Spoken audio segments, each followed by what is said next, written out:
నమో వెంకటేశాయ. కొందరు ప్రవర్తిస్తున్నటువంటి తీరు చాలా దారుణంగా ఉన్నాయి.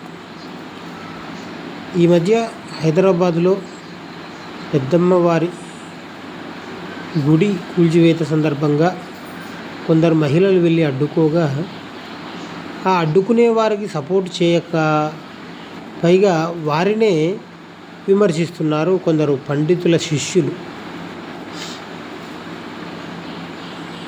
ఎందుకు ఈ విధంగా ప్రవర్తిస్తున్నారో అర్థం కావట్లేదు. అంటే వారి ఉద్దేశంలో అమ్మవారి గుడి కూల్చటం కంటే కూడా ఆ పండితులను ఆవేశంలో రెండు మాటలు పరుష పదజాలాలు మాట్లాడినందువల్ల కలిగిన బాధ ఎక్కువగా ఉన్నట్టుంది. అంటే వీరికి అమ్మవారి ఆలయం కంటే కూడా ఈ మనుషుల యొక్క భావోద్వేగాలే ముఖ్యము అనేటట్టుగా ప్రవర్తిస్తున్నారు ఈ పండితుల యొక్క శిష్యులు.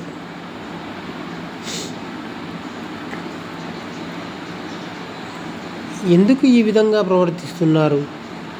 ఆ శిష్యులకు చెప్పవలసిన బాధ్యత కూడా ఉంది కదా. ఎలాగూ సపోర్ట్ అయితే చేయట్లేదు ఈ పండితులు, సపోర్ట్ రాలేదు కూడా. ఆ విషయాన్ని పరుష పదజాలంతో కొద్దిగా మాట్లాడారు. కొన్ని మాటలే, ఎక్కువ కూడా కాదు.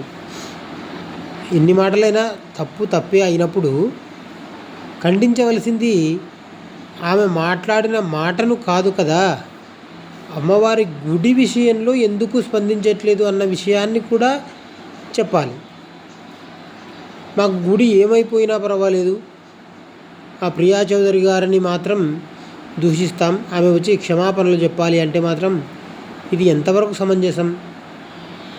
కాబట్టి ఆ యొక్క శిష్యులు అర్థం చేసుకోవాల్సిన విషయం ఏంటంటే, మనుషుల భావోద్వేగాల కంటే కూడా అమ్మవారి ఆలయం ముఖ్యం అని గమనించుకొని ఆ ఆలయ కూల్చివేత విషయాన్ని డైవర్ట్ చేయటానికి కొందరు వీడియోలు చేస్తున్నారు. మా పండితుల్ని, మా గురువుల్ని, మా స్వయం ప్రకటిత మేధావులని అంత మాట అంటుందా ఆమె అని. ఒకానొక సమయంలో తెలంగాణ ఇష్యూ బాగా ఉధృతంగా ఉన్న సమయంలో చంద్రశేఖరరావు గారు ఒక మాట అనేవారు రెగ్యులర్గా, మీరు నా భాషను కాదు చూడవలసింది, మా యొక్క భావోద్వేగాలను, మా యొక్క హక్కులను చూడండి అని.